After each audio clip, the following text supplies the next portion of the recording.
Why Adi Shankaracharya had said in his Bhajagovindam, Punarapi Jananam, Punarapi Maranam, and then one very important line, Punarapi Janani Jatare Shayanam. Here Sansare, Bahudustare, Kripaya Pare, Pari, Murare, Bhajagovindam, Bhajagovindam, Govindam, Bhajabudamate.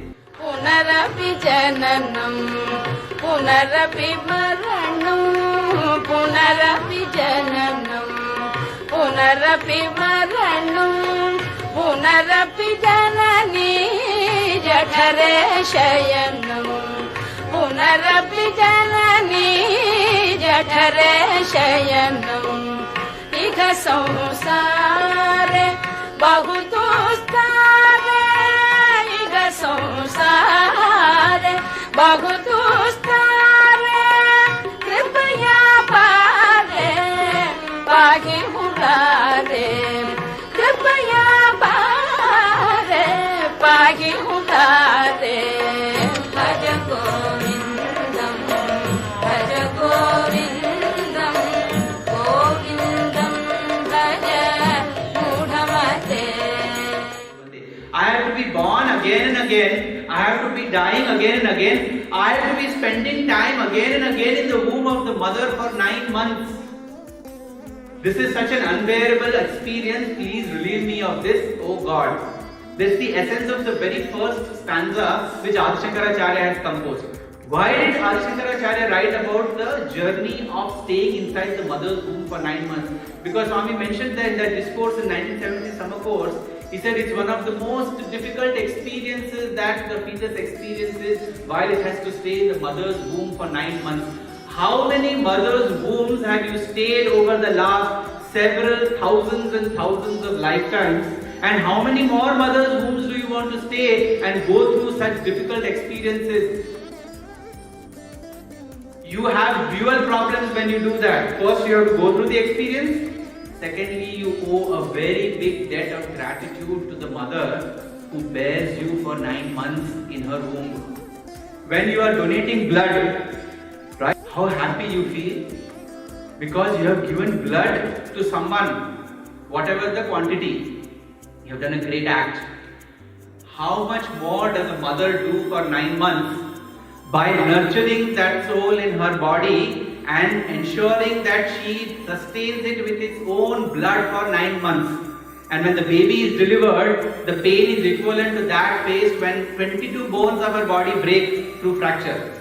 That is the kind of pain the mother undergoes in order to give birth to a child. How much gratitude does the child need to express towards the mother for a lifetime? That's why the first veneration to the mother. In Vivek Chudamani, Adi Shankaracharya had said, Durlabham trayamevaitat daivanugraha hetukam manushyattvam mumukshyattvam mahapurush samshaya. Why I am telling the Sanskrit and the translation? Because each of them are so loaded with meaning. There are 3 things which are the most difficult to get in this world. First is human life. Out of the 8.4 billion species, human beings are the crest jewel of creation. Why? Because if a dog is born, it dies as a dog. If an elephant is born, it dies as an elephant. And if a tiger is born, it dies as a tiger. But only human beings have the capacity to be born as a human being and die with the realization that they are not human but divine in essence. That is why human beings are the crest jewel of creation. So Manushyattvam is the rarest and most important. Then Mumukshattvam, desire for a higher life. We all have got millions of fellow citizens in this part of the world. How many of them are able to give time and priorities for a higher life, for a virtuous life, for a noble life of service and benefit to others? This is a genuine desire which motivates every impulse and which encourages us to undertake activities for the benefit of the community and the society and improve ourselves further. That is Mumukshattva. That also we have. And third is Mahapurusha Samshaya. To be able to get the proximity and blessings of a great realized soul, a master who can tell us what is the right direction, who can tell you your from address and to address so you don't end up in the dead letter box but you move ahead in the journey that is identified for you. We just don't have a Mahapurusha, we have Purushottama so that we can reach this destination. That is the benefit we have, and we have moved ahead substantially so that we don't need to worry about the karmas that we have accumulated. We have already done a lot of good, so we have reached here. And it is extremely important that we live good lives. In earlier times, if money is lost, nothing is lost. If health is lost, nothing is lost. If wealth is lost, something is lost. If character is lost, everything is lost.